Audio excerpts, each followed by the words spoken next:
Hello everyone. इससे अगले वाले वीडियो के अंदर हमने पार्ट 1 के अंदर कुछ क्वेश्चंस डिस्कस किए थे एवरेज के बारे में। आज मैं लेके आया हूँ पार्ट 2। इसके अंदर भी हम एवरेज के क्वेश्चन को डिस्कस करेंगे। देखो एग्ज़ाम में किस किस तरीके से क्वेश्चंस आते हैं उसके बारे में डिस्कस करेंगे। तो यहाँ लिखा हुआ है, ललित ने एक दुकान से 65 किताबें 1050 रुपये में और 50 किताबें दूसरी दुकान से 1020 रुपये में ख़रीदी, तो एक किताब का औसत मूल्य कितना होगा। देखो सीधा सीधा है कि यहाँ पे देखो किताबें कितनी, 65 किताबें 1050 में, 50 किताबें कहाँ से 1020 में। तो देखो उसको कुल कितना हुआ, 1050 प्लस 1020 ऐड कर देंगे यहाँ पर, 1050 प्लस 1020। अब देखो यहाँ पर बोला क्या है कि एक किताब का निकालना है। तो देखो हमें कितनी किताब लाई, 65 तो ये लाई, 50 ये लाई, तो 65 प्लस 50 कितना हो गया, 115। तो डिस्कस करेंगे तो यहाँ पे हम सो सॉल्व करेंगे तो कितना आ जाएगा 2070, और इसमें क्या करेंगे 115 का डिवाइड करेंगे तो कितना आ जाएगा टोटल हमारा यहाँ पर 18 रुपीज़। तो कहने का मतलब आपको जो एक बुक है उसका कितना रुपये पड़ जाएंगे, 18 रुपये। तो इस तरीके से इसको सॉल्व करते हैं। क्वेश्चन देखते हैं नेक्स्ट। देखो यहाँ लिखा हुआ है 7 संख्याओं का औसत कितना है, 12। यदि प्रथम 4 संख्याओं का औसत 10 है और अंतिम 4 संख्याओं का औसत 15 हो, तो बताओ चौथी संख्या क्या होगी। तो देखो यहाँ पर 7 संख्या है, उसका औसत कितना है 12, तो टोटल कितना हो जाएगा यहाँ पर 84। कितना हो जाएगा 84। अब थोड़ा ध्यान देना, यहाँ कितने 1 2 3 4 5 6 और 7 है। देखो शुरू से आपको यहाँ पर 4 लेना है और आपको अंतिम से क्या लेना है, 4 लेना है। तो देखो आपको अगर शुरू से 4 और अंतिम से 4 4 4 आपको स्टार्ट से और 4 आपको अंतिम से लेना है। तो आपको बताना है कि जो चौथी संख्या है उसका क्या होगा। देखो तो पहले 4 है उसका कितना हो जाएगा, पहली 4 कितनी है, प्रथम 4 का कितना है 10, तो उनका टोटल कितना हो जाएगा 40। और अंतिम 4 है उसका कितना है 15, तो टोटल कितना हो जाएगा 60। तो 4 इंटू 10 40 और 4 इंटू कितना हो गया ये आपका 60। तो देखो टोटल कितना हो गया हमारा, ये 40 प्लस 60 कितना हो जाएगा 100। अब देखो हमें निकालना क्या है, बीच वाला। क्या निकालना है, बीच वाला, मतलब फोर्थ। अब देखो फोर्थ निकालना है। तो देखो ये आपके 4 ये आपके 4, टोटल कितना हो गया 8। तो हमारे पास 8 आ गए। अगर 8 में से मैं अगर 7 का माइनस कर दूंगा तो 1 का बचेगा, तो वो हमारा क्या आ जाएगा, फोर्थ वाला। क्या आ जाएगा, फोर्थ। तो देखो यहाँ टोटल 100 में से माइनस करेंगे कितना 84, तो कितना आ जाएगा 16। कितना आ जाएगा 16। तो ये हमारा क्या आ जाएगा आंसर। देखो करना कुछ नहीं है, इसके अंदर क्या करना है आपको कि इसने ये कहा है कि 7 संख्याओं का औसत 12 है, तो सबसे 7 का निकाल दो पहले। देखो प्रथम 4 है और अंतिम 4 है, तो देखो 4 इधर से 4 इधर से कितना हो काउंट होगा ये 8। तो 8 में से 7 माइनस करेंगे तो 1 हमारा बचेगा यहाँ पर। तो जो लास्ट में जो 1 का एवरेज बचेगा, जो आपका टोटल आएगा एवरेज आएगा, वो आपका क्या हो जाएगी फोर्थ नंबर। तो इस तरीके से इसको सॉल्व करते हैं। एक क्वेश्चन और देखते देखो यहाँ लिखा हुआ है 3 संख्याओं में पहली संख्या दूसरी संख्या की तिगुनी तथा तीसरी संख्या दूसरी की क्या है, आधी। यदि तीनों संख्याओं का औसत कितना है 24, तो पहली संख्या कौन सी होगी। तो देखो इसको सबसे पहले करना किस तरीके से है। देखो यहाँ पर आपको फर्स्ट, सेकंड और थर्ड। देखो यहाँ पर पहले आपको मानना क्या है, एज्यूम क्या करना है। तो देखो इसने बोला है कि 3 संख्याओं में पहली संख्या दूसरी की तिगुनी है। जो पहली है वो दूसरी की तिगुनी है, और तीसरी संख्या दूसरी की क्या है, आधी है। अब देखो तो देखो आधी है, दूसरी की आधी है, तो मैंने क्या कहा, तो मैंने ये कहा कि जो आपकी दूसरी संख्या है वो मैंने क्या मानी 2x। क्या मानी 2x। अब देखो दूसरी की आधी, दूसरी की आधी, तो दूसरी की आधी कौन है, तीसरी। तो 2x का आधा कितना हो जाएगा x, तो ये क्या हो जाएगा आपकी x। और उसने बोला है कि पहली संख्या दूसरी की तिगुनी है। तो देखो दूसरी की तिगुनी मतलब 3 गुना, तो 3 से गुणा करेंगे तो कितना हो जाएगा ये 6x।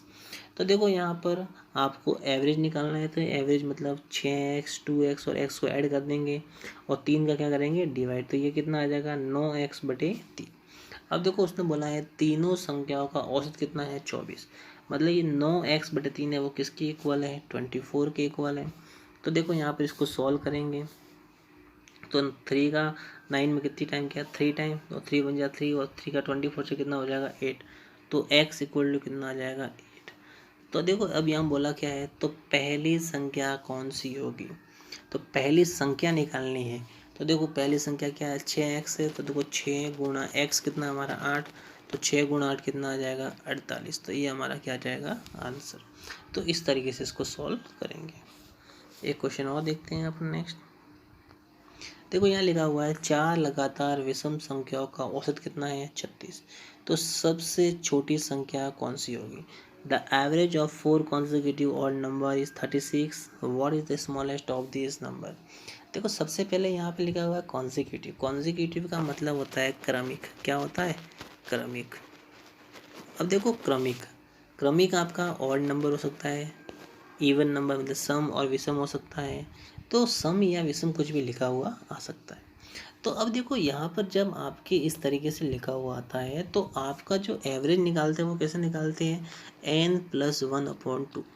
n का मतलब यहाँ पर कितने हैं, जैसे 4 लगातार बोला तो n बराबर कितना हो जाएगा 4, 5 है तो क्या हो जाएगा ये 5, 6 है तो कितना हो जाएगा ये 6। तो इनको ऐड करके 2 का डिवाइड करेंगे तो जो हमारा वो क्या आएगा एवरेज। तो देखो जैसे 4 + 1 कितना हो जाएगा 5, 5 में 2 का भाग गया था कितना हुआ 2.5। तो मतलब आपको 2.5वां नंबर मतलब 2 और 3 के बीच वाला क्या होगा आपका एवरेज। क्या होगा एवरेज। तो देखो अब आपको बोला क्या है 2 और 3 के बीच वाला एवरेज होगा। देखो सबसे पहले आपके पास कितनी है 4 है, तो 1 2 3 और 4। अब देखो आपको 2 और 3 है उनके बीच वाला क्या होगा आपका एवरेज। तो n+1/2 मतलब आपका जो एवरेज है वो कितना है 36 है, मतलब 36। तो आपका जो बीच वाला होगा 2 और 3 के बीच वाला वो क्या है 36। तो देखो 36 के पहले और 36 के बाद में जो आपकी विषम संख्या है वो कौन कौन सी है। तो 36 से पहले कौन सी आती है 35, और 36 के बाद कौन सी विषम संख्या कौन सी आपकी 37। अब देखो 35 के आगे कौन सी आती है आपकी 33, और 37 के बाद कौन सी आती है 39। तो देखो पहली कौन सी होगी 33, फिर 35, 37, 39। तो ये हमारा क्या आ गया आंसर। लेकिन अभी तक देखो क्वेश्चन चेंज हो सकता है, किस तरीके से होगा चेंज वो देखिए। यहाँ बोला है सबसे छोटी संख्या कौन सी है, तो सबसे छोटी कौन सी हो जाएगी 33, मतलब कौन सी हो जाएगी 33। यहाँ पर क्वेश्चन इस तरीके से भी आ सकता है कि जो पहली और जो तीसरी है उनका सम कितना होगा, या फिर दूसरी और चौथी का गुणा कितना होगा। इस तरीके से क्वेश्चन चेंज हो सकता है। अब एक क्वेश्चन और देखते हैं। यहाँ लिखा हुआ है 5 वर्ष पूर्व एक परिवार के 5 सदस्यों की औसत आयु कितनी है 35 वर्ष थी। देखो इस क्वेश्चन को करने से पहले मैं आपको कुछ समझाऊंगा। देखो मान लो मैंने कहा कि आज मेरी जो आयु है वो कितनी है 20 साल। कितनी है 20 साल। अब मैंने कहा कि आज मेरी आयु 20 साल है, तो आज से 5 वर्ष पूर्व मेरी आयु कितनी होगी। तो देखो 5 वर्ष पूर्व कितनी होगी, यहाँ पे 20 में से 5 माइनस करेंगे तो कितना हो जाएगा 15। कितना हो जाएगा 15। तो ये पूर्व वाली हो गई, ये क्या हो गई वर्तमान वाली। और अगर मैं कहूँ कि आज से 5 वर्ष बाद में कितनी होगी तो कितनी हो जाएगी 25। तो ये क्या हो जाएगी भविष्य। तो ये भूतकाल मतलब आपके पहले वाली पूर्व वाली, ये अभी वाली, और ये आपके बाद वाली। तो ये चीज़ याद रखना। अब देखो यहाँ लिखा हुआ है 5 वर्ष पूर्व एक परिवार के 5 सदस्यों की औसत आयु कितनी है 35 वर्ष। यदि वर्तमान में एक व्यक्ति जो परिवार का मुखिया था उसकी क्या हो गई मृत्यु, तो उनकी औसत आयु अब भी कितनी है 35 वर्ष है। तो बताओ मुखिया की आयु क्या थी। तो देखो सबसे पहले 5 वर्ष पूर्व 5 मेंबर थे, उनका कितना था टोटल 35 वर्ष। तो उनका टोटल एवरेज कितना हो जाएगा 35 × 5 कितना हो जाएगा 175। तो ये था 5 वर्ष पूर्व। अब देखो प्रेजेंट में आएंगे, तो प्रेजेंट में आएंगे वर्तमान में आएंगे तो देखो 175 तो पहले था ही। अब जो 175 है उसमें 25 और ऐड होगा। 25 कैसे ऐड होगा, देखो 5 मेंबर थे, कितने थे 5, और 5 वर्ष पूर्व, तो एक व्यक्ति 5-5 वर्ष पीछे गया। अब देखो वर्तमान में आने के लिए वापस क्या करना पड़ेगा, उसको भी ऐड करना पड़ेगा। तो 5 × 5 कितना होता है 25। तो 175 में 25 भी ऐड करेंगे तो ये 200 वर्ष क्या हो जाएगा, इसका वर्तमान क्या हो जाएगा, वर्तमान। अब देखो मुखिया के मरने के बाद शेष कितना है, 35। देखो टोटल 5 मेंबर थे, उनमें से एक मेंबर क्या हो गया, मुखिया था वो, उसकी क्या हो गई, डेथ हो गई। तो देखो 35 आपका अब कितना बचा, 4। तो 35 गुणा 4 कितना हो जाएगा, 140। कितना हो जाएगा, 140। अब आपको निकालना क्या है, मुखिया की आयु निकालनी है। तो देखो टोटल हमारा कितने थे, 5 मेंबर को कितना था, 200 था। उसमें से अब कितने बचे, 4। तो एक 4 का कितना, 140 है। तो आया पीछे कितना, 60। मतलब ये जो आपका मुखिया है जिसकी मृत्यु हुई थी, उसकी आयु कितनी हो जाएगी, 60 वर्ष। कितनी हो जाएगी, 60 वर्ष। एक क्वेश्चन और देखते हैं। यहाँ लिखा हुआ है, ये क्वेश्चन बहुत ही इंपॉर्टेंट है। 12A, यहाँ लिखा हुआ है आपका 12A plus 12B equal to कितना है, 45। अब देखो 12A plus 12B equal to 45 हो तो A और B का औसत क्या होगा। देखो बहुत ही इजी क्वेश्चन है। अब देखो क्वेश्चन आपको घुमाने के लिए दिया है। अब देखो बहुत इजी किस तरीके से कर सकते हैं। देखो यहाँ लिखा 12A और 12B, ये टोटल कितना है हमारा, 45। देखो इधर भी 12 इधर भी 12, क्या आ जाएगा, कॉमन आ जाएगा। तो यहाँ क्या बचेगा, A प्लस बी बटे क्या हो जाएगा, 45। तो यहाँ होगा A प्लस बी बराबर क्या हो जाएगा, 45 बटे 12। अब देखो थोड़ा सा याद, थोड़ा सा दिमाग, ये दोनों का एवरेज है, क्या है, दोनों का। हमें यहाँ पे क्या बोला है, अलग अलग बोला है। तो क्या करेंगे, 2 का डिवाइड करेंगे, तो इधर भी क्या करेंगे, 2 का डिवाइड करेंगे। तो 45 में 24 का डिवाइड करेंगे तो हमारा जो आंसर है वो कितना आएगा, 1.875। तो ए और बी है आपका, उनका जो औसत है वो कितना आएगा, 1.875। कितना आएगा, 1.875। तो हमारा आंसर क्या हो जाएगा यहाँ पर, बी। तो इस तरीके से इसको सॉल्व करते हैं। एक क्वेश्चन और देखते हैं हम। लिखा हुआ है ए बी और सी की औसत आयु कितनी है, 26 साल। तो देखो ए बी और सी कितनी है औसत आयु है यहाँ पर, 26 साल।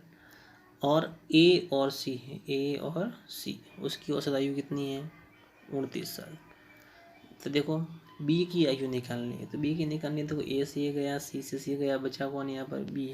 तो 29 में से कितना हुआ, 26 गया था, कितना, सॉरी आपका टोटल निकालना है पहले। तो ए बी और सी है तो 26 गुणा 3 कितना होगा, 78।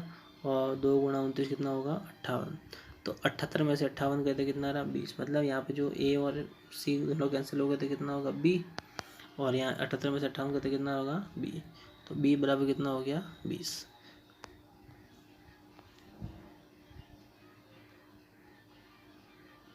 देखिए यहाँ लिखा हुआ है A B C D E 5 लगातार विषम संख्या है, इन पांचों का औसत कितना है, 25। तो सी और ई का गुणनफल कितना होगा। देखो 5 है यहाँ पर, देखो एन मैंने बताया था n प्लस 1/2 बराबर कितना आ जाएगा। तो देखो 5 और 1 कितना होगा, 6, 6 बटा 2 कितना हो गया, 3। तो देखो ए बी और सी मतलब जो आपका तीसरा है वो कितना है, 25। कितना है, 25। तो इससे पहले वाला कितना होगा, 23 विषम, बाद वाला कितना होगा, 27। और इसके बाद वाला क्या होगा, 29। उससे पहले वाला क्या हो जाएगा, 21। तो देखो 5 आ गए आपके नंबर आ गए। आपको बोला है सी और ई का गुणनफल निकालना है। तो सी और ई का गुणनफल कितना हो जाएगा, 25 गुणा 29 कितना हो जाएगा, 725। तो ये हमारा क्या आ जाएगा, आंसर। देखिए क्रिकेट के एक खिलाड़ी ने 19 पारियों में कुछ औसत रन बनाए तथा 20वीं पारी में उसने 100 रन बनाए, जिससे उसका औसत कितना बढ़ गया, 4। देखो इसको समझने के लिए बहुत ही एक अच्छा सा है, सीधा फॉर्मूला याद रखो। अगर आपको खिलाड़ी वाले आते हैं, पहली पारी का औसत निकालना है तो नए कुल रन माइनस दूसरी पारी गुणा औसत में वृद्धि। तो नए कुल रन कितने हैं, 100, माइनस करेंगे दूसरी पारी कितनी है, देखो 20वीं पारी, और औसत वृद्धि कितनी हो रही है, 4। तो 100 में से 80 गए तो कितना होगा, 20। अब देखो 20वीं पारी में कितने, 20 तो बनाए और 4 और बढ़ गया, तो 20 प्लस 4 कितना हो जाएगा यहाँ पर, 24। तो ये हमारा क्या आ जाएगा, आंसर। अब देखिए ये क्वेश्चन भी ऐसा ही है। सोमवार मंगल और बुधवार को कितना था, 40 डिग्री। तो 1 2 3 थे, टोटल 3 3 × 40 कितना हो जाएगा, 120। 3 × 40 कितना हो जाएगा 120। और देखो इधर भी मंगल बुध और गुरु में कितना था 41, तो इधर भी 3 × 41 तो कितना हो जाएगा आपका यहाँ पर 1 2 3। तो देखो मंडे से आपका मंगल से मंगल गया, बुध से बुध गया, यहाँ बचा सोमवार और गुरु। तो सोमवार माइनस गुरुवार बराबर कितना हो गया आपका माइनस का 3 डिग्री। तो देखो यहाँ पर 123 पे 120, 120 पे 123 कहते कितना था माइनस का 3। तो देखो सोमवार माइनस गुरुवार, तो गुरुवार का कितना था 40 डिग्री, ये दिया हुआ था, तो यहाँ रख देंगे 40 डिग्री। तो सोमवार माइनस 40 डिग्री बराबर -3, तो कोई माइनस वाला क्या हो जाएगा इधर प्लस, तो सोमवार को कितना आ जाएगा 37 डिग्री। कितना आ जाएगा 37 डिग्री। 40 में से -3 कहते हैं कितना रहा 37। तो इस तरीके से इसको सॉल्व करते हैं। अगर आपको